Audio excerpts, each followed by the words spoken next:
এরপরে প্রশ্ন হলো, আমি ফোন কলের মাধ্যমে কয়েকজন সাক্ষী রেখে বিয়ে করে ফেলেছি, এখন এটা কি আমার আসলে বিয়ে হয়ে যাবে? এ ব্যাপারে ইসলাম কি বলে একটু বিস্তারিত জানাবেন। ভাইরা আমার, ইসলামী শরিয়াটা তামাশার বিষয় না।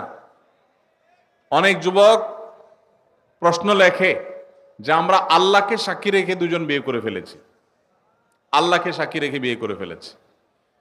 ভাইরা আমার, বিবাহ বিশুদ্ধ হওয়ার জন্য দুজন সাক্ষীর উপস্থিতি জরুরি।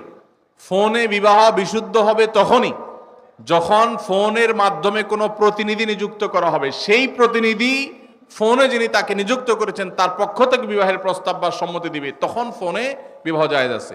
পাত্রপাত্রী একে অন্যকে প্রস্তাব দিল আর সম্মতি প্রকাশ করলো এবং সেটা আপনার লাউড স্পিকারে দিল, দুজন সাক্ষী দিল, এটা যথেষ্ট নয়।